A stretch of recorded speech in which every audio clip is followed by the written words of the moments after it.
Man City used the kids drawing thing again. Did you ever see that? I saw it in the group. I didn't know what that was. So they get like primary schools in Manchester to draw their lineup for the game, and then Sky uses it. But it's very funny because you haven't a clue who any of the players are. So it's totally useless. I saw one. I was like, "Oh, that's Declan Rice. He's nailed it. Yeah, that's definitely Ricey." I can make out Erling Haaland's fat head there. It's one of those ones where I'd imagine if you're the teacher and there's say someone's like drawing a little kid drawing a picture, and you're like, "Oh, who's that? Little Sean?" And he goes, "That's Nathan Ake." Like, yeah. Look, I don't want to take a draw your picture, but I worry that we might get in a little bit of trouble if you go that dark a shade. I mean, I don't think Maybe we'll put you on John Stones. Maybe I'm overthinking this here, okay? Maybe I'm overthinking this. Like as a teacher, you're thinking this is going to be on television. It's going to be traced back to me. Yeah. The world's gone mad here. You're definitely looking over at everyone's picture. Oh, just inside the lines I don't think I'll get you to do Ake. I'll get. I'll do Ake. I'll do a kanji. Just give me all drawings. All drawings. Give me all drawings, kids. Give the drawings now. Give the drawings now. No, honestly, that is nonsense. Nonsense. All nonsense. They say many garbage things. You don't know what you're going to get. Melodrama upon melodrama. This is utterly Shameful, disgraceful piece of nonsense. He was miles off it yesterday. You'll learn a lot more if you listen rather than talk all Plenty the of time. time, no problem.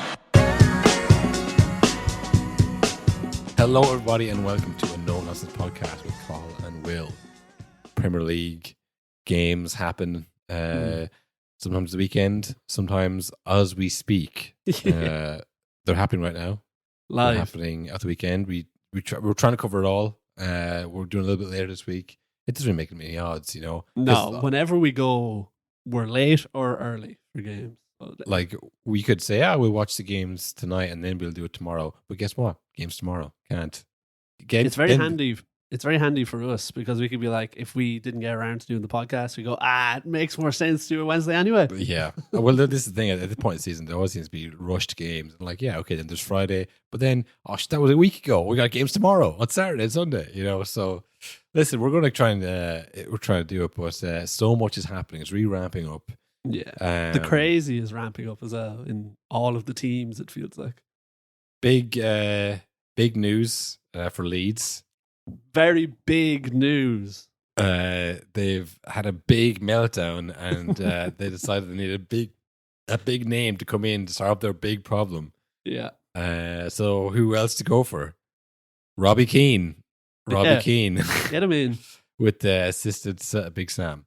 No, it's Big Sam is back. You all heard the news, seen the news, heard the interviews, I'm sure. Heard the clips, read the interviews and thought, that's not real. This is the internet. No way that's real. Yeah. This is a parody of Big Sam. There's no way he actually said that. I saw, we'll play some of the clips here soon. Yeah. But I saw some people, some football Twitter people sharing his fairly wild first press conference, being like, this is tactical masterclass. You put all the pressure on yourself, away from the players. Everyone's talking Big Sam. Yeah. But I also saw a clip of him saying the same stuff a week ago on a podcast before he had the job. Well, yeah. Well, interesting that you might say that, Will, because you know what his podcast is called, don't you? No, what's that? You haven't heard the Big Sam? Or should I call him Big Sham? Big Scam, perhaps? What is it? He ripped us off, Will. Fuck off. Really? Big Fan Allardyce. Big Fan Allardyce. Big fan of our podcast and then rips it off. He didn't, did he? It's called the No Tippy Tappy Football Podcast. Oh, I mean, it's basically no nonsense podcast. He saw ours. It's already taken, and they're already, one of the best podcasts in the world. And everyone will know that if I steal their name, so I have to come up with my own very similar name. The No Tippy Tappy Football Podcast. I tell you, they definitely typed in no nonsense podcast, and they said, there already is one. And like us, they saw 10 other podcasts. Yeah, they saw the Tennessee Titans podcast, who we've, by the way, totally eclipsed on Google now. No sign of them anymore. We've buried them in the algorithm. Absolutely buried them. I don't know where they are anymore. I can't see them up here.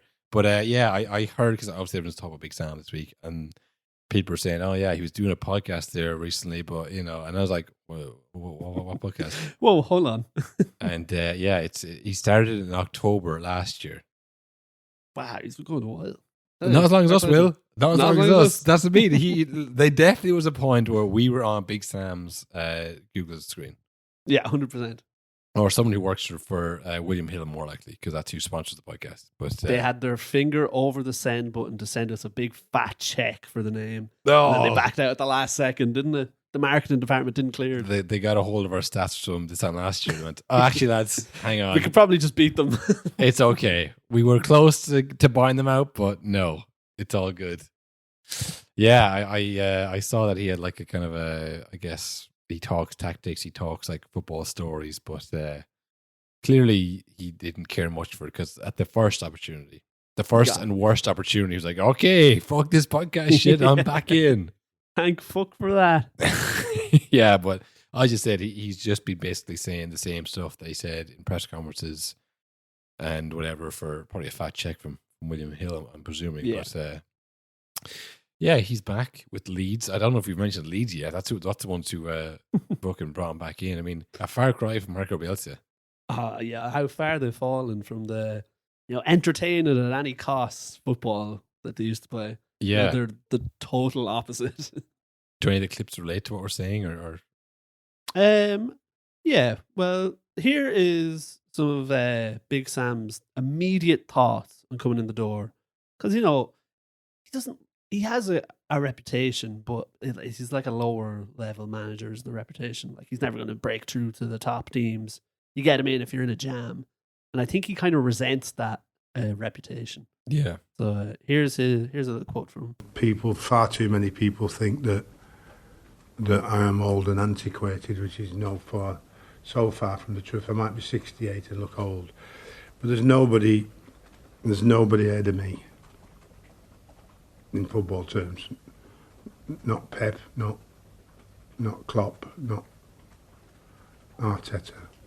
So it's all there with me, and I share it with them. They do what they do. I do what I do. But in terms of knowledge and depth of knowledge, I'm up there with them. I'm not saying I'm better than them, but certainly as good as they are. I can't believe Arteta has now been catapulted up to that level. All the greats, all the league winners. I guess he won leagues at Man City as a assistant. Pep boy, Yeah. But funny that's the first press conference. But my point being that it smacks of foreign managers, basically. Yeah. Who think they're all that. It's like, well, no one actually said that except for you, Sam. No one put it in that category until you did right now. Everyone said he's done a good job. Like, oh, you think Arteta's the best manager in the world? It's like, nope, don't think so. I think, yeah, Pep, I would agree, but it's not him just because he's Spanish. Oh, he had that soundbite years ago. If my name was Sam Allardyce, I'd be manager of Man United. Which again is like, at the time, I think it's probably, that's kind of what people like to hear. In the meantime, it was kind of like, well, he wouldn't say that now. And then since then, there's been Brexit, and like it's come full circle since you said that first. And it's like it takes on new meaning now. We're like, ooh, definitely don't say that. Yeah. He also he kind of buried his own claims as well, because he came out with a very, very odd statistic of what he wants to see from his players, which I thought made him sound like David Brent, maybe, or maybe is it Mike Bassett, the England manager from the movie? Oh yeah. I always say to players, it's not a great deal of improvement that you need. So if everybody improved by 2%, that'd be 22% improvement in the team. It's 2%. What are you talking about? Okay, hang on. No, that's we head over to Matt's corner with Cahill and Will. Yeah. If everybody puts in 2%, if everybody improves individually 2%, but if everyone improves individually 2%, that's a 22% improvement in the team. Which makes no sense. That would mean that that player improves 2%. Now, Yes. what percentage of you improving 2% for the team improving might be like 2% is so 0.2%, low. you know? Why did he say 2? Why didn't he say 10? Because 2 is achievable. Anybody can improve 2%. And I think we all believe that, hey, I could go to bed earlier, get up earlier. That's a percentage right there. Hey, maybe I'll have, tea, or maybe I'll have coffee without milk and sugar. Another percent. Done. If everyone in the office does that, we'll live forever. That's his logic there. But no, I don't think that's, well, again, it doesn't make any difference because he's just trying to say that this is a doable job. Yeah, he means well. I think for Leeds, they're probably thinking along the same lines because Javi Garcia obviously was the predecessor. We barely knew Javi Garcia. I don't think we ever said a word about him. Similar to Mike Jackson's fate. But I think he got 5 points in the first 10 games and then conceded the most goals ever in April. Not good. So I think they're looking for, listen, Big Sam's obviously not good. This is not the future. He's a 68-year-old disgraced England manager, Big Sam. Yeah. Whoever knows. It's a 4-game contract. Yeah. Whoever knows it as Big Sam. So they're thinking if he can get us 5 points in these 4 games, that might be enough to get us ahead of, the other shit teams. But it's mad to think from that first season when they finished 9th, and it was like, my God, Bamford should be in the team ahead of Kane. Get him on the plane, boys. I know they lost Rafinha, who was by head and shoulders their most talented player, and was very productive as well as being talented. Lost in the Barcelona, no shame in that. Even this Barcelona, if you're a Leeds player, you go and Barcelona come knocking, you're like, yeah, that makes sense for me financially, emotionally, and he's Brazilian. The South Americans, though, Spain as well, hot weather. I mean, it was a no brainer. But you don't replace him with Dan James. No, it's a step down. That's and that might be the best available, but it probably wasn't. It couldn't have been. Yeah, no way. For 30 million, they definitely could have got someone better than Dan James. Definitely. Exactly. I mean, he's on loan at Fulham now, was he? Yeah, I think so, yeah. Maybe sold to Fulham. Maybe sold. We don't even know. But he's definitely at Fulham, 100%. So, they've made mistakes on the way, and I think it's culminated now. And okay, look, we're turning to Big Sam to get us out of a jam. We're a relegation club. We're those guys now. The anti exactly what they stood for a full season of Premier League football. Yeah. Well, last year I was like, they're too good to go down. There are too many good players to go down. And now it's to a case where they're looking to just stay up. And I'm thinking, fuck, maybe I was totally wrong with that. But I don't know. It's I don't know exactly who they've lost and who they've bought in, Yeah. I don't know how much that team has changed since that first season up, but it's hard to fathom that one of them, maybe 2 of them, Everton and Southampton will probably go down. Yeah. It feels like it'll be 3 Premier League teams going down, do you know what I mean? It's no teams bouncing up and bouncing back down. It feels like at the moment anyway. 3 football heritage teams. Yeah. It's funny though, because I've seen lots of people and pundits saying the old Big Sam, he knows how to keep you up. He knows how to do these battles, blah, blah, blah. Really? He fucking, but he lost. They went down with West Brom. We covered it on the podcast where it was that broke the record. It didn't work anymore. That style of football didn't work. He got fucking pounded in every game. Big Sam's philosophy is don't concede goals, which for Leeds, I would say at the very least a good start. Yeah. Tough to instill though in 4 weeks. Yeah, and their next game is against Man City. So big test of that. Yeah, I would have waited until after the City game to get There's no Big time. Sam. There's 3 That's games. true. It's now or never, and it's I don't know. I mean, Javi Garcia, I know him from Watford. Should you have kept Jesse Marsh? I guess you have to be proactive. You have to change something. You can't just say, look, Jesse. Yeah. Because he hadn't really earned anything either, had he, Jesse? I mean, he took over from Bielsa. They managed to stay up under Jesse Marsh last year. Then hadn't really improved. Honestly, though, not to pat myself on the back too hard, but I did say at the start of the season, a lot of the teams like Leeds and Leicester, they think they're going to kick on, but when you look at players that were bought. Now, obviously Chelsea and Liverpool, I was adding into that category. But there's always going to be teams that like thought this is what the year we're going to kick on, and they didn't, and then they would panic and sack their manager, and then it would all fall apart. And like, this is what's happened. It's like, Leeds, or I should say, Brighton, who lost a lot of players, and then they lost their manager. But like, they've managed to kind of be smart about it still, and not panic and not say, "Fuck, who are we going to bring in? Get Pardew in. He's been in the league before." Yeah, he gets it. Like, we were going to mention it, but Graham Stevens is retiring. Yes, I've seen it. And the clip going around recently I saw on Twitter was that one that started the season where he's talking about Roberto De Zerbi. I was like, who's this clown? Who's this joker? Like, I tell you, no man needed to leave Sky Sports budget more. But that's the thing. Like, okay, I didn't know who Roberto De Zerbi is either. But I've not been on Sky Sports for 100 years. Yeah, exactly. It's not my job. But even still, it does suggest that he was like a relative unknown to bring in, rather than saying, okay, right, get fucking Chris Hughton in. Right? He is a guy who does our level of teams. Yeah. So yeah, like Jesse Marsh wasn't someone like that either. To be fair, that was kind of like a big brain move as well. Get an American in. They were trying at least. Like it's tough when you see teams like Leeds, I think, struggling to stay in the Prem because they are trying to do everything the right way of like entertaining football, young, fresh managers and all this. Yeah. And it's like, fuck, we have to give all that up. It's not working, lads. Back to the old classic. Which is, and then there's loads of teams who just always go by that. And they usually stay in the league, but they kind of don't really achieve anything ever, and they're happy with that. Yeah, it's like say they were trying to do the right things. They weren't spending crazy money, and the fact that it didn't work then, if they were to stay up and say, okay, right, thanks for all your help, Big Sam, now you retire once again.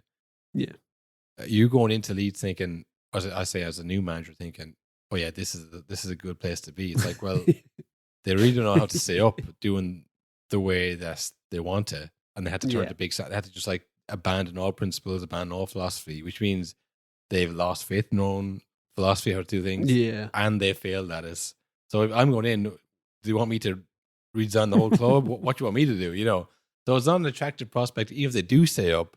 Yeah, but I guess that Premier League money is the same for the managers too. Like they'll get somebody, but it's a bad look for Leeds, and you'd wonder where from here. If they do stay up, which is obviously what they want, it's not like okay, now we can get back to how things were, because like it wasn't like they lost someone in January. It was just they've been bad all year, So yeah, you'd feel for them because it took them so long to get back, and then and we talked about it when Dyche took over at Everton. The manager really like changes the perception of your club. I think like now I think of Everton totally differently than I did 2 years ago.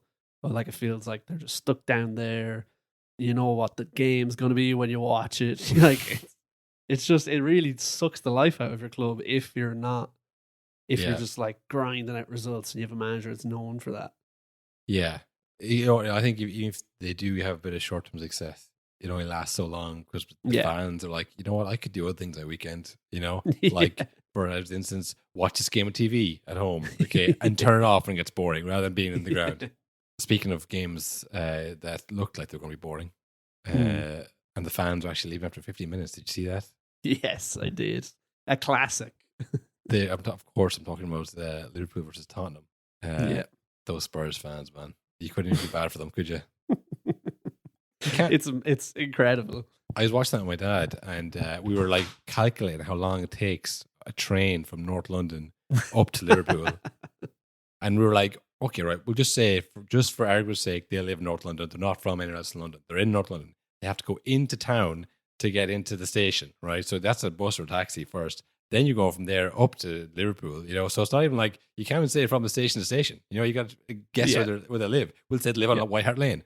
It was like 4 hours, 4 and a bit hours. And after 15 minutes they left, it's like, what are they going to do? Hang around the train station for the next train? Like, I mean, unless they drove, which is another 4 hours drive, which is way worse. Like, I don't know. I mean, I know it's been a bad season with those Spurs fans, but they, well, okay, hang on.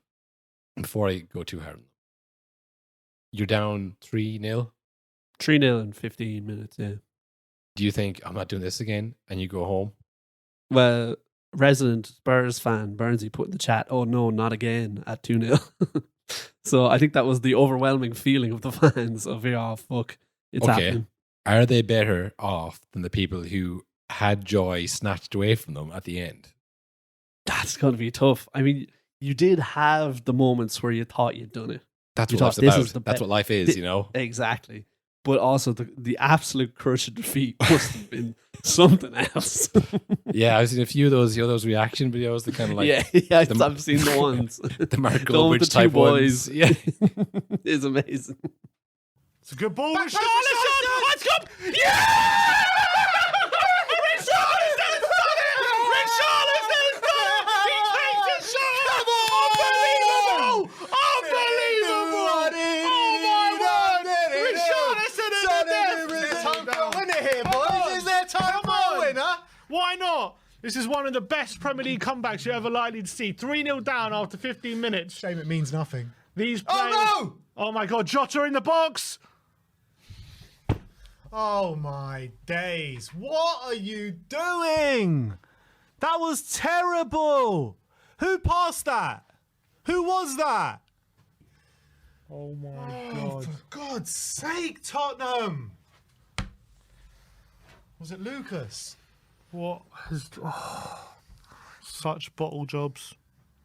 I mean, yeah, I don't know. I think I'd rather be the guys who stay to the end. Yeah. You know, because You get a bit of a thrill for 40 minutes.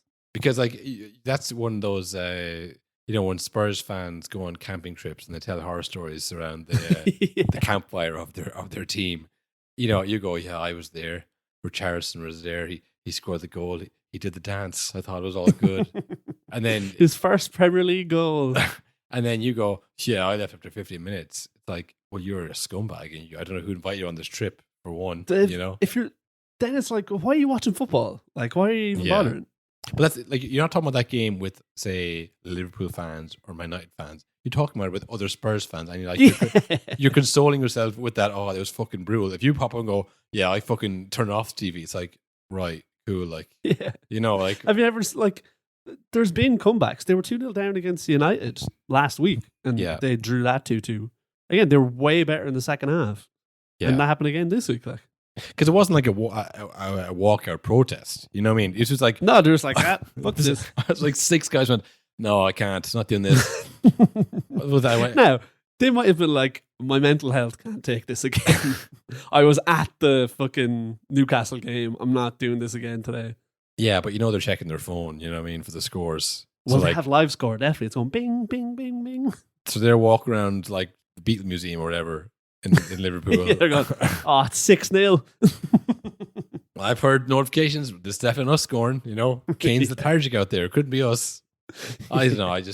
You just see people. I thought for ages, maybe it's just Champions League games. You know, the away fans always have to stay. They can't leave until everyone else fucks off. Yeah, I think it like depends on who's playing. I think it mostly is European games. Oh, yeah. Where like with ultras, there's not really ultras in England. Like, unless you're an ultra of the Nonsense podcast. Exactly, yes. Patreon/nonsense. Sign up 5-year months to get more of this beautiful kind of stuff. Become an ultra today.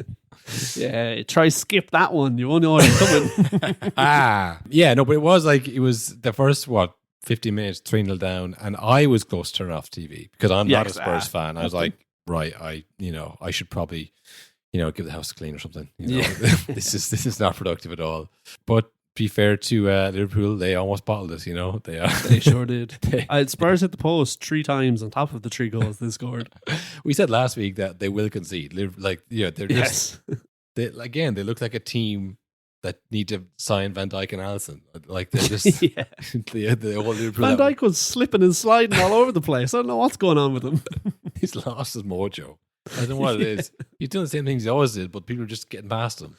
Can't remember who it was who was dribbling and just stopped dead, and Van Dijk just kept going. Yeah. Like, you know better than that, mate. Oh, come on, man. You've played in 2 Champions League finals. 3, actually, isn't it? 3 Champions League finals. His whole thing used to just be, I'll always be in front of you no matter what you do. All you had to do was stop and he was gone. Yeah, it's confidence. He's lost it up here. But person who hasn't lost this, Harry Kane on score sheet again. Another stat pattern, another loss. What can I say? Another game that didn't mean a thing. Another goal that meant absolutely fucking nothing in the grand scheme. Equaled Wayne Rooney's record now. Well, yeah, of what, really? When you think about it, of what? Yeah, he's playing this too good for the club role. I think I've said the exact sentence 2 years ago. I think we've said this every season. He's playing the too good for the club role perfectly. Yeah. But when you have a 6-year ironclad contract, it doesn't mean a fuck, does it? You gotta fair play to him to still doing it. That's the thing. I mean, I'm obviously taking the piss a little bit, but like he is, if you're a Spurs fan who hates Harry Kane, like just you're a bit of a dickhead too, because like he always shows up, even when it's you're 3-0 down after 15 minutes. He's like, well, I'm gonna still try and score a goal, and maybe we can score 3 more, and win the game. But that is the beauty of the Alan Shearer record. Spurs might not have anything to play for, but Kane does. Yeah, he's like, hey, I can score. Those goals count no matter what the score is. You just every time you see Spurs playing, though, I think there's no way he's going to get there. He's like, you have to. He's got another like 60 or something to go. Like Shearer was good at Southampton first. That's where he got the first of his Premier League goals. Then Blackburn was obviously a super team, and he won the league with them, and had a good partnership with Sutton.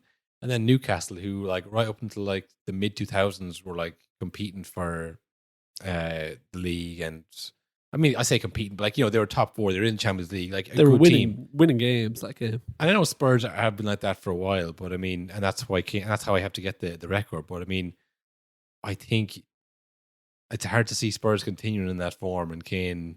Yeah, I think if he stays with Spurs. If I'm just saying, if the carrot is the gold record, he's going to become agonizingly close, because he scored 1 in a 4-3 loss, but like you have to be beating teams like 2 and 3-0 comfortably enough to pad those stats.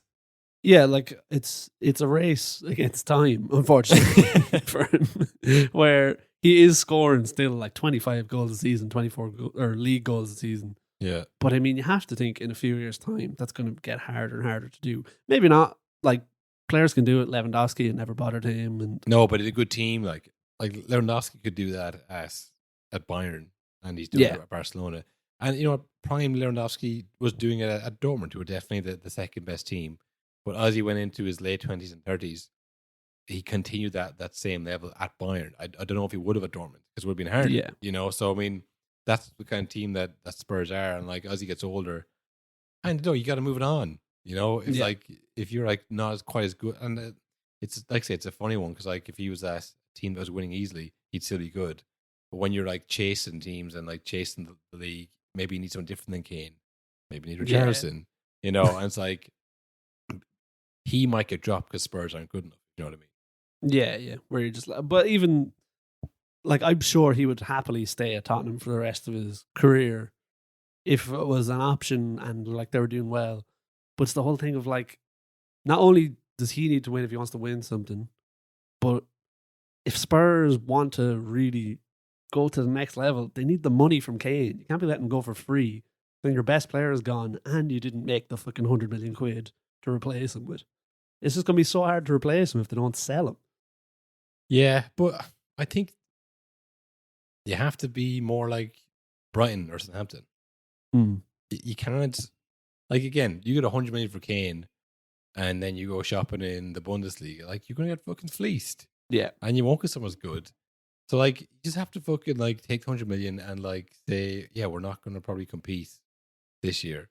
Yeah. It's a slow progress. And fucking build it up and get the right manager in. And like they've been at this for a while. They came close. Like, fair enough, they came close. But I think the same way that Arsenal have come close. It's like, if Arsenal were now to sell Martinelli for, 100 million, and then right now we'll try and replace him with 6 players, like it'd be a disaster. Do you know what I mean? Because like Arsenal aren't City, they aren't Man United, they don't have that kind of revenue coming in. So like you have to kind of, box clever. And like say when they got Odegaard in, I was one, and Ramsdale, like a relegated goalie and a former wonder kid, that will never work. Yeah. But they got them cheaper than they would have if they had tried to buy, say Kepa. Yeah. Like he was on the outs of Chelsea, like, we'll buy him in.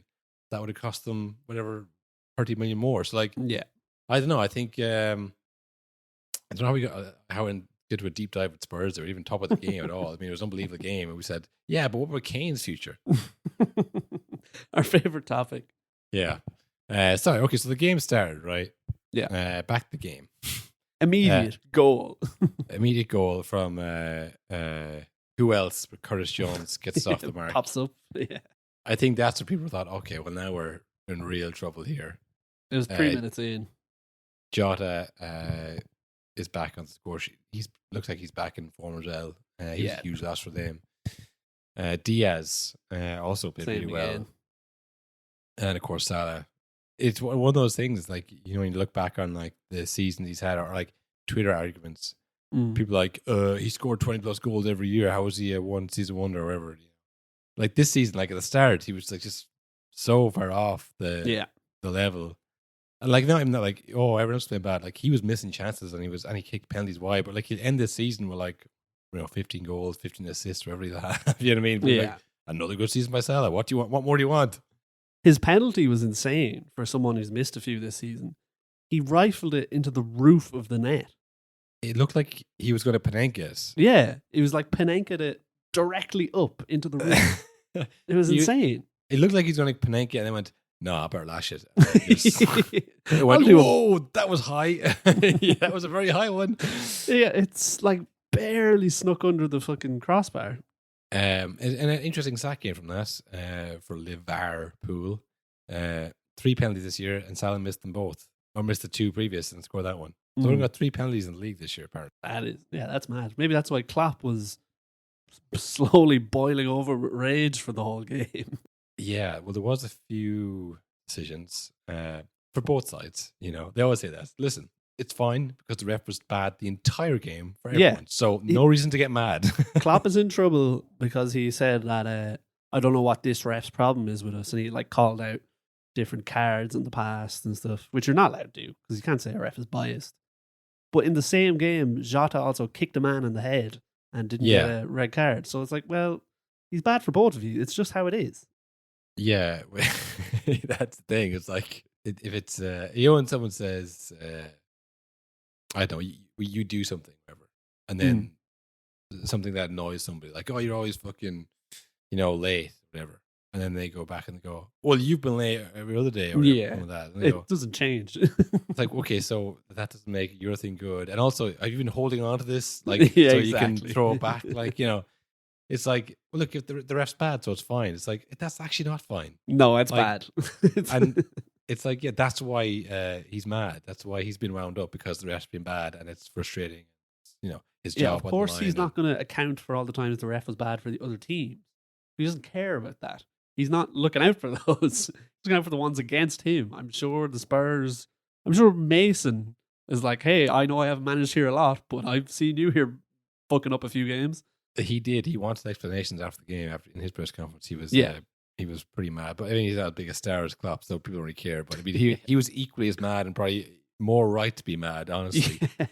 I was actually bank holiday Monday, of course. So you're off. You're not working. You have an extra day to pursue your life goals. So of course, I spent it watching Ref Watch on Sky Sports News with Dermot.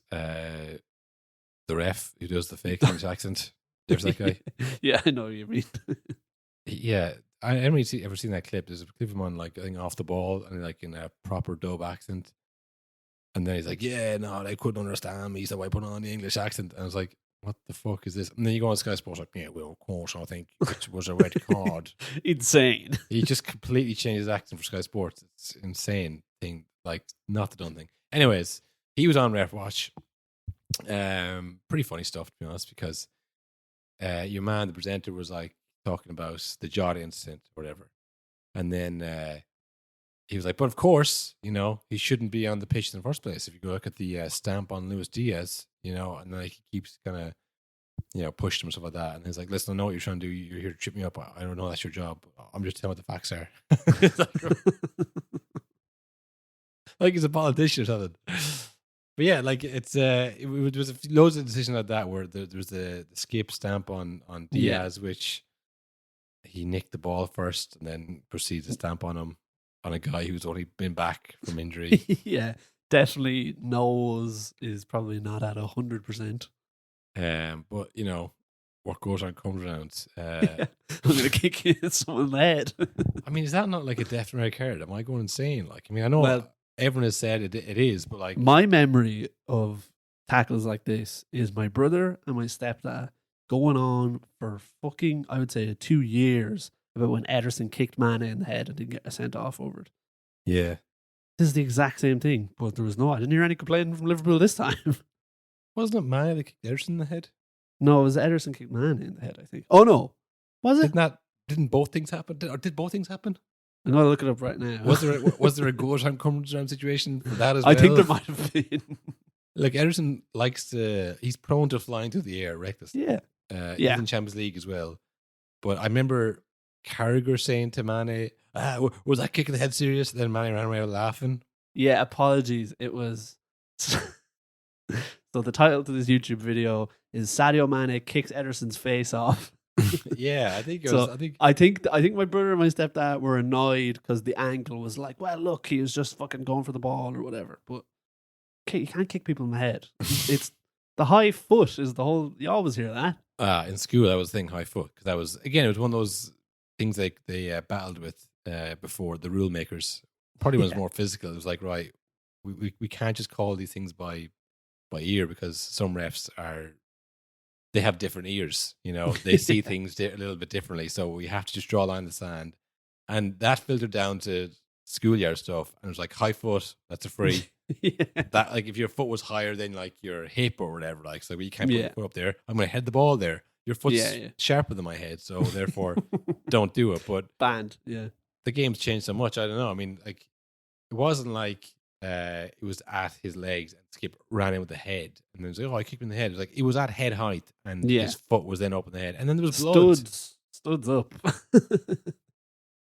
I mean, this is the problem with VAR is that, like, if a ref sees that, you go, well, it's a fast game and maybe you just didn't see it, and like, I'm sure he'll go back now and watch match today and cringe at his decision. But then when you have VAR, it's like, well, it's obviously corruption. Yeah, because there's no excuse. Yeah, there's no out. There's no I didn't see it. It's like that's literally your job to see it. Yeah, you have the same. I heard commentators saying you were rewinding it and playing it and rewinding it and playing it over and over and over again. The VAR check is over and we go on. What? every game that happens, like, that was a clear penalty, and the VAR check is over. It's like the balls are going to play. Yes, you know. Yeah. So this thing, if you have an opportunity to look at what I see from TV, and a footballing genius, a footballing man, I know what I'm looking at. Yeah, and you're telling me that you don't know what you're looking at. Yeah, you're cheating. You're cheating. Well, Klopp had a weird. So Ryan Mason, like you're saying, had a go about that. He said it's the clearest red card he's ever seen. Yeah. And Klopp fired back in his own press conference. Oh yeah. Saying Ryan Mason should worry about his own things, worry about the game. Which I saw the top comment on the Twitter video was, "Hey Klopp, Ryan Mason's career ended when he got kicked in the head, idiot." Yeah. So you can't be saying like, "Hey, deal with it, it's the game." It's like, no, he's probably coming at it like, maybe even not intentionally, but there must be a bit of him that's like, players shouldn't be getting kicked in the head on my watch. Yeah, no, it was a classless performance by Klopp. Yeah, like, it was really bad. It like the whole when they got the win. Like, we haven't talked about the fucking game at all, but like, yeah, when the circus around it was just when they got insane. the winner, and then Klopp like jeers in the guys. His first thought is the fucking linesman or the fourth official. Because they've been fucking him, Will. They were fucking him all game, so fuck you. He sprinted into his face and he went, ha ha ha ha. Pulled his hamstring. And Pulled then, his hamstring. That is the most embarrassing thing I've ever seen on a football pitch.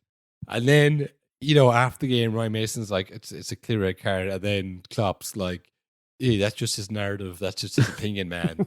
And then, like, I think, you know, no offense, but also massively offensively, you got other things to worry about, pal. Okay, your club's a shit show. And like I say, the man got kicked in the head and his career ended. It's like, yeah, it's just like just completely classless. And that the whole thing of like your first thought is to jeer in a fucking, not even the ref, the fourth official's face, because you're so angry at the refs and their decisions, and then to just immediately be like, when it's a decision against you, be like, Ryan Mason doesn't know what he's talking about. It's like, Yeah. why is he not allowed to be mad, but you are? Yeah, like, you either have a united front, like the refs are about a game, but then you're like, oh, well, then I'm kind of saying that Jota was, like, Jota, really, was he booked for that?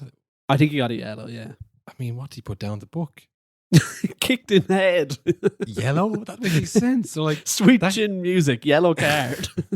There should surely be some kind of scope to revisit that, but Klopp has done a Ferguson on it and decided to make it all about him, I think. Yeah. And like what he said afterwards was like, yeah, listen, I won't even repeat what the ref said to me when he gave that yellow. Such like the most obvious deflecting, like, oh, I'm the bad guy. And then that's it. The pig mole, PGMOL. Who have disciplined refs for things like this. Like they really don't like when people say stuff on the pitch. They said that they listened back to the recording and they heard nothing that was untoward. Yeah. Release the tape, is what I'm saying. That's what I want to. I want to hear what Klopp said personally. Yeah. But I mean, release the tape and shame Klopp, I think, because it was an embarrassing, like in a win, they won the game. Yeah, and like I'm sure he'll get a game ban or something maybe for. I think it should be more though. He should be banned. Like and we're not even like, to be fair, of all the podcasts out there. The Man United Bias podcast. I like Klopp usually. Last week, I think it was last week or week 4, we're like, I wish Klopp was my dad. Like we were literally like singing his praises, how much everyone loves him. Like that was just, the word that goes to my mind is just like class. It's just like, yeah, absolutely. And it was like a catalogue of offences. Like if it was a player, they'd be gone for the rest of the season, 100%. If it was anybody, if that was Arteta or anybody, I'd be like, that is just like, it's a really, really bad look. Like it looks like a man who's like not even lost it. Like that's just like, is that who you really are? Is that who you've become now in the last it's year? like a little glimpse into the actual, because like Jose always used to get in trouble with the refs, but he would say something, he'd do something, he'd get punished, and he'd immediately just turn his back, walk down the touchline. Very dramatic, obviously, but you didn't like. It's so rare you see other managers sprinting into the ref's faces like that. It's just insane.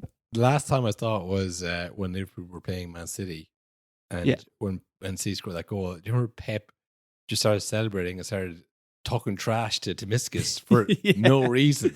He was like, "Yeah, oh yeah, you like that, Tomiskas? Keep walking that line. Keep walking that bench, bitch."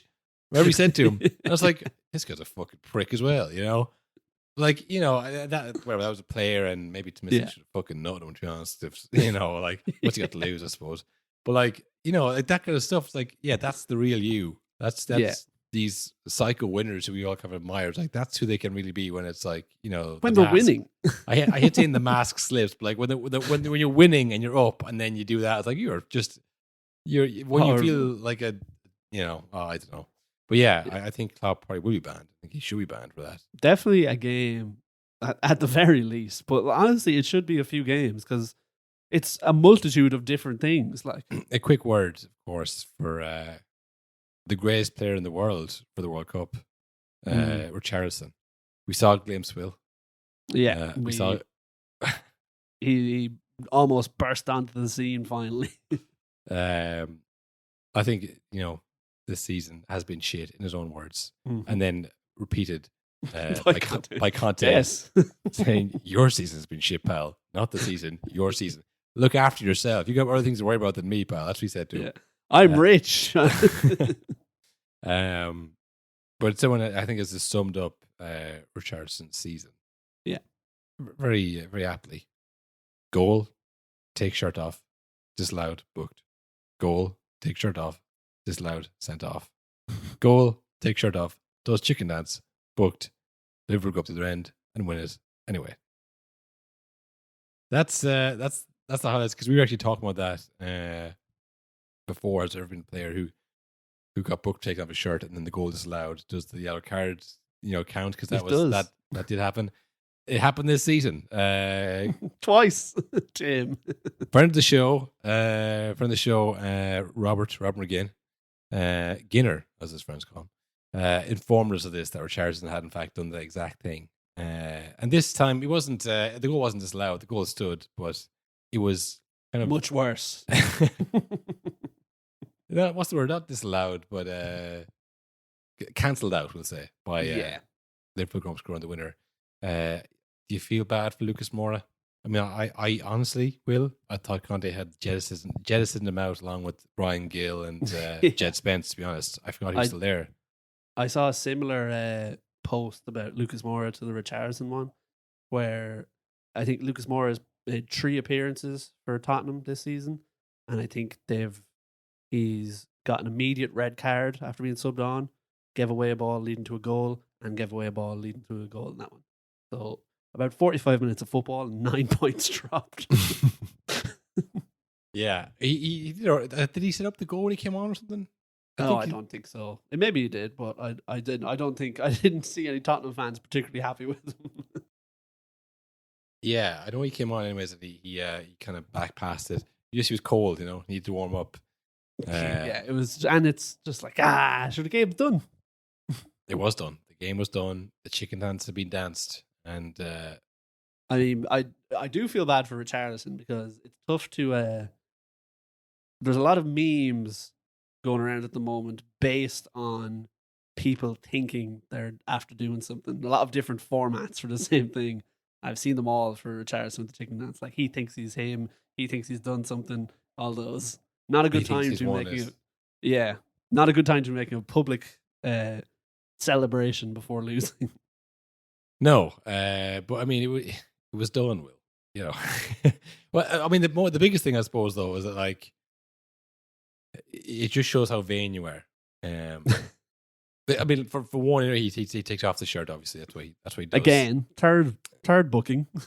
I mentioned there I was watching my dad, who of course like shoved the fucking stay those tattoos on him. And I was like, you know what that tattoo is? I've done the research. It's a picture of his own face. Nearly killed him. See your dad's head exploded. Nearly. Those do it. And so then, like, when the goal scored, I was like, yeah, well, that's what you get, But yeah, like, I mean, if say Liverpool didn't score, Lucas Moura didn't come on and shit the bed again, they would have drawn Liverpool, which wouldn't have really helped them because I'd been Aston Villa. So I was like, why are you celebrating? As Roy Keane might say, why are you celebrating? What are you doing? That's your job to score a goal. Get it done. You're behind in the league. Yeah, it's just like the Man United game where it's like they're still fighting this team yet, like we'll do, at least we're trying. I don't think Charles even cared. Like I say, he's like, this season was shit. I barely played. I did it. Yeah, me. Where here's saying, I scored a goal, I'm going to do a chicken dance. Yeah. Like, yeah, you're first a season, and it doesn't actually mean that you got 2 points. It means you got 1 point, and then it doesn't mean anything. So it just, I think it speaks to his the same reason people are like, I can't believe they spent that much for Richarlison. Like, I can't believe they would invest in that character to come to their club and try and fix things. Yeah, we're supposed to be talking about Grape Souness, so we. I mean, we blew by him. It's just he is a legend of the show. We talked about him a lot. I feel like we talk about more than most people do talk about Grape Souness. Yeah. Maybe we'll skip the Messi stuff. I don't know. It's one of those things. Punditry. It's like, you don't tend to lose it. Do you know what I mean? Like he doesn't have to retire. So it's always strange. You got it or you don't. When they announce, like when Jeff Stelling announced he was retiring last year, and it was like, actually I'm staying on. It's like, well, it doesn't make any odds. It's like, say when, who am I thinking of? Like, say even Roy Hodgson when he came back out of retirement. It's like, oh, like surely he can't be fit enough to kind of walk up down the line and stand there all day. Like anybody can sit in a chair and talk shite. Yeah, exactly. Yeah. So it's like when this, and he's only like in his 60s, I guess. Graham Souness, like he's at prime shite talking age. It feels like this is a Sky Sports move more than a Graham Souness move, I think.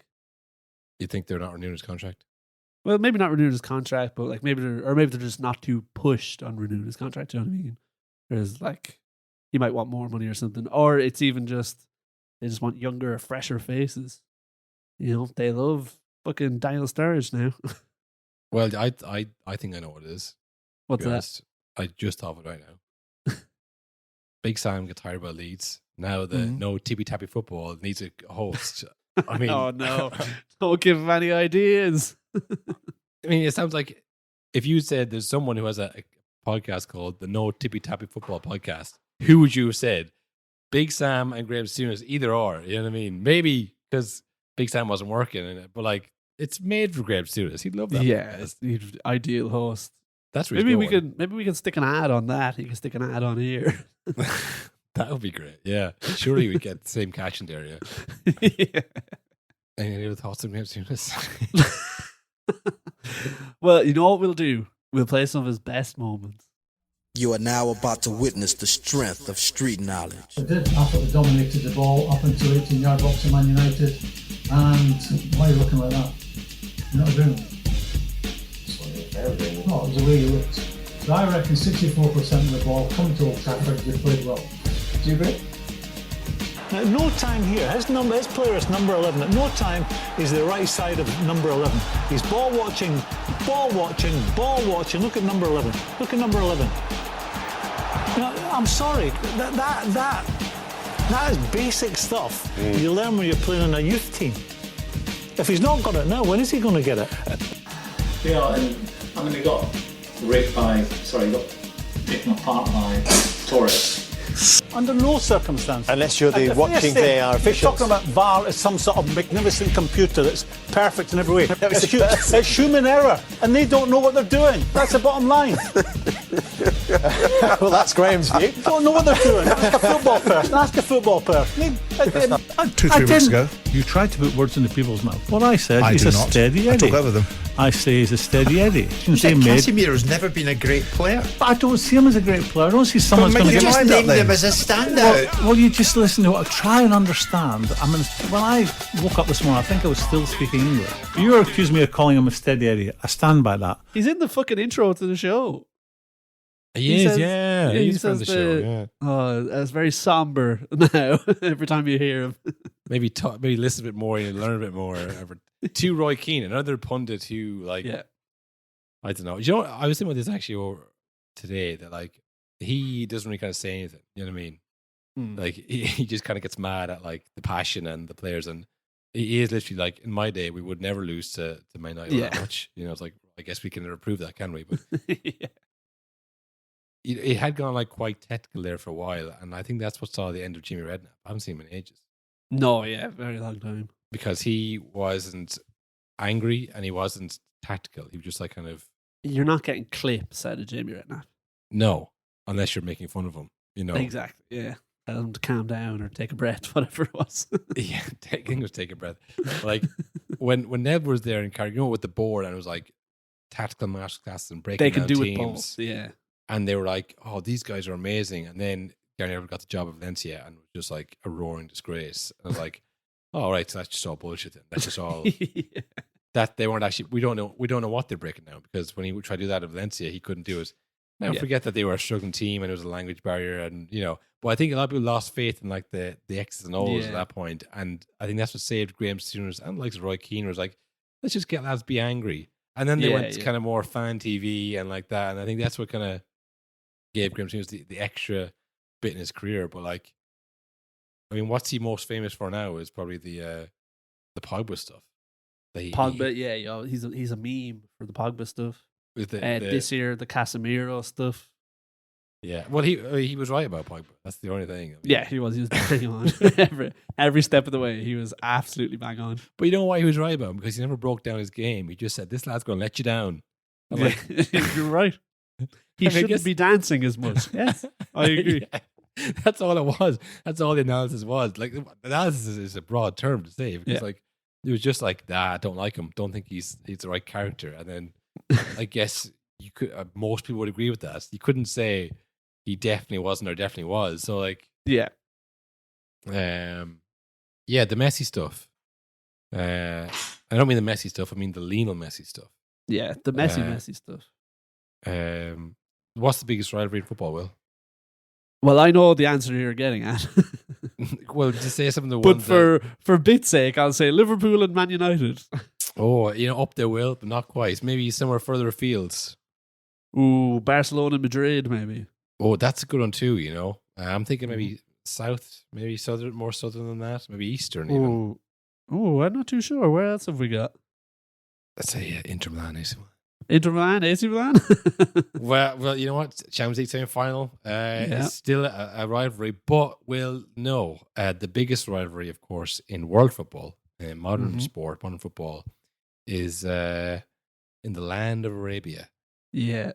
Saudi Arabia, and then also Qatar, and then also Saudi Arabia and Qatar, of course, battling for world dominance, I suppose, in every sense. Eyeballs they're battling for. Yeah, and as we all know, Messi signed 2 years ago now, I think it is, 2 years, for Qatari-owned PSG. Mm-hmm. Also is the face of Saudi Arabian tourism. Yes. Which I never put together until literally today that must cause a lot of trouble. Well, yes, but it wasn't today that it happened. This has been happening for a while. But, you know, it's kind of like, well, look, he makes us a lot of money. Yeah, he makes our enemies a lot of money as well. Mm. But, you know, it's not the end of the world because, you know, it's all good. Until maybe he's not going to make you any money anymore. Yeah. And now it's like, no, okay, you know what? Actually, that's actually quite annoying that you do that other thing. Yeah, that's annoying. We training today, mate. What are you doing in Saudi Arabia? We already don't like them. Yeah. He's been, suspended? Suspended for 2 weeks, and it came out today that also he's leaving at the end of his contract, and that was decided like a month or two ago, he said to PSG. So it feels like now they're like, all right, fuck off. Yeah. All the liberties he was afforded before have been stripped, taken away, and he's been out to be this kind of bad guy who doesn't train. And like, you might think, yeah, whatever, but like, when you remember when Mbappe came back from international duty to his job that he get paid what, like $700,000 a week or something it is. Yeah. You know, people are like, oh, hashtag class. Hashtag, you know, respect be back to come back to work after, you know, your work lets you go away for do something else. So like, if you say that he doesn't do that, this might get some traction online, you know? Yeah, exactly. I mean, it's the bare minimum that I think fans want from the players is to at least be there. Yeah. I mean, similarly, like if, you know, Haaland wasn't coming to training, even if the league was won, say, or whatever, people would be mad. You know, people would be like, leave him off, it's Haaland. Like, no, I don't know, no, I think he should come. I think he should. That's annoying. Yeah, that's really annoying me. But yeah, I haven't looked into the socio-economic reasons that this is happening, but it seems to be Messi is going to take the brunt of this this fallout where he but it came out a month ago. Romano reported it, and it's popping back up today, that Saudi Arabia have offered him 400 million quid to go play there for 2 years in their league. So I mean, if you're Messi, you have to be thinking, what fuck do I give about anything ever again if I'm going to do that? Yeah, I suppose. It's just a bizarre way for. I mean, it is the only possible way this could have gone with the two greatest footballers of all time. One just slumming it in the Saudi league, having a terrible time, wanting to leave, but trapped on massive money. And then now also Messi in a battle between Qatar and Saudi Arabia over who's going to throw more money at him. Yeah. I mean, he's had enough clippable moments, enough short form Twitter videos at PSG, I think, to warrant the move, you know, from a legacy standpoint. It hasn't like he's been there, he's gone there, not got a kick.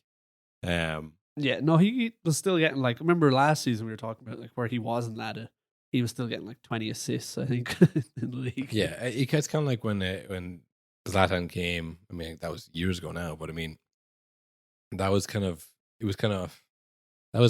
Premier League heritage, saying that Zlatan has never done the Premier League, would be able to handle it. Because he had done it like at all the Italian clubs and Barcelona and all that stuff, whatever. But then he came and he scored like, I think it was like 17 league goals ever, but he was like 34 or 5. I was like, I think I've proven to everybody that I can do this at my peak, so I can leave now, and I think I've proven to everybody who's the real good player. So it was like, so that didn't, but like, say he'd come to the Premier League, even at that age, and like being as good as Wout Weghorst, people would have gone, broad, fake, Italian league, it's just gone down to like the 6th best league in the world now, you know. So if Messi was to now go back to Barcelona, and then you're not going to kick or say go at the Premier League, I think that would probably be a bad move because just from a legacy standpoint, no, he might be good, but my point being that like he goes to Saudi Arabia, it'll be grand. No one's going to watch it. Yeah, you're out of people's minds, and their last memory is the World Cup. Yeah, because like that really is the only other option for Messi. Because like, okay, you have all the money, like all the money in the world. Do you go back to Barcelona to say goodbye to the fans one more time, or? I'm sure he'd like that, but I don't even know if Barca are able to do that. Remember, he wanted to play for free, and they couldn't afford it, or whatever that was about. That was before they pulled out the levers, Will. That's true. That was before they sold all their teeth. That was pre-lever. You know, they've sold all their teeth and their hair now, and some of them are growing back. They're looking a lot better. I think personally, Adidas financed the deal with the Last Dance documentary, exclusive access to players. That's the move. You'd be mad not to do. I mean, as terrible as that interview would, or that documentary would be, I would watch the fuck. Oh yeah, I mean, if it's edited by the lads who did Last Dance, it's going to be amazing because they remember the jumping back and forth. If they could do that, it'd be savage. So it starts in 2023, 2024, and then it cuts back to 05, 06, and then and that's the way to do it, my friend. That is, that's how you get 6 episodes out. Yeah, that's the only way I think maybe they could do that. But again, if you're Barcelona, like, if you're Messi, like, anyway, it's like whatever they can manage because you have all the money. It doesn't feel like he's that type of player. Like Ronaldo very much was vocal about being like, my wages and like I deserve this, blah blah blah. But Messi, it feels like he's already sponsored by Saudi Arabia. He's already fucking he's pulling money in whether he's playing football or not. Although to be fair, watching the way Ronaldo's return went, maybe Messi's like, well, maybe I shouldn't. Maybe I'll skip that chapter of the return. I've been listening to a lot of those lads, the No Nonsense Boys, I think they're called, and I think they always say never go back. And I sent the clip to Ronaldo, and he obviously didn't listen, but this is what Messi's thinking, So I'm sure he's a saved in his top artists. And if you're listening to Messi, my advice would be go back one and done. This is my one exception to the rule. This is the only exception. One time, go back. Just you. No one I think Messi go back one time for 1 year, do a farewell tour, and everybody clap him off. I mean, it's one of those things to do in the NBA. Dirk Nowitzki did a farewell tour. I think he would go around. You just drag him behind on the team. Go around to every stadium in Spain to have them boo you and call your mother a whore or whatever. Maybe it's not as the same, but I think it'd be nice. I think. Yeah, I think so. I think it'd be good. I mean, I think Barca could win the league even with an aging Messi. Yeah, forcing someone out of their squad every week.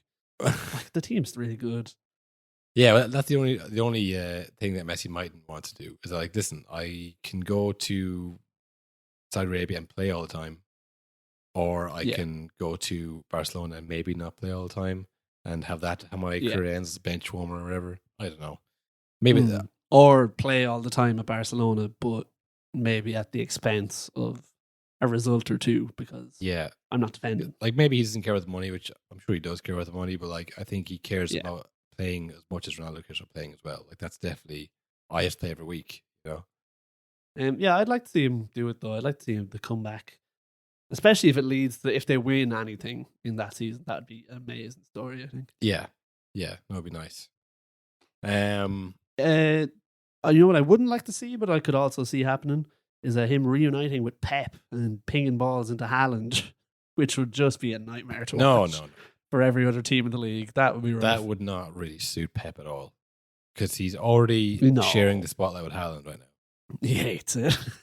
I mean, I don't know off the top of the time. Maybe I did, but did you see when City were like, I think it was 3-1 up, and then Arsenal were putting like these crosses that were just never going to get it. Like they had Haaland and Diaz and Rodri, and there was never going to fucking trouble the City defense. And Pepper's down on one knee, look with his hand over his mouth. It's like he knows the camera's going to zoom in on him now. Like, oh, I hope this ball doesn't go on the goal, and then we'd have less of a lead. I was like, you're just like starving for like, you can just stand and watch them head it away, like they will obviously do, you know, like. But he needs that, you know. So if Messi was to come back, you have Messi and Haaland and De Bruyne. What the? You're approaching circus territory. MDH, HDM. I don't know. Like they'd have a like, you know, like a BBC or a you know what, Suarez, Messi, and Neymar. What? MSN. You know, they'd be one of those. Pep would hate that. No, it's Pep Guardiola. It's PG, bitch. You know, that's not MSN. None of that stuff. He wouldn't hate to see Messi come back with De Bruyne and fucking, oh, now Alvarez on as well. The fuck he is. You're all benched. I'm playing Mars up front. That's what he'd do. He'd implode. It is a shame that I think now the Saudi League has so much money that they can pull these players, because I would love to see Messi at Chelsea. That would just be amazing. Because they'll pay whatever. Of course they would. He'll never go to Chelsea. No, but that's what I'm saying. A few years ago, I think options would have been much more limited. Yeah. But yeah, now I think like it's a safe bet. You go to Barcelona if they don't want you. Go make more money than God in Saudi Arabia. Yeah, I think that's probably the move. It's probably how it's going to all shake out. One more thing on Big Sam. Of course, you know, Big Sam. Get it launched, 4-4-2. Very like Pep. Big man up front, little man up front. Big Sam and wee Sam. But as we alluded to, Robbie Keane has taken the place of Big Sam, or of Little Sam, Sammy Lee. Little Sam, he never could. And in his dreams. Small boots to fill physically, but spiritually, big boots to fill. Yeah. Everyone's wondering, like, oh, I guess he's gone too big time now. He's left wee Sammy in the dirt. One relegation and that's it. He's gone. Yeah, that was your fault, wee Sammy. My perfect record ruined. But it turns out that he asked little Sammy Lee, to be assistant manager, and Sammy Lee lied and said he had jury duty. Is what I've gathered, which makes no sense. You could get out of it. I could get out of it if I say I have work. That's all it takes. It's pretty funny. It's pretty funny because that's obviously the official line, and Big Sam obviously talked about us, and stopped short of calling the judge, calling the judge a Man City fan. I don't know what he was thinking, but definitely almost being held in contempt of court. Do we have the clip? No. Or we have the clip. Yeah. I'm not sure this is a good thing, but I have to say it.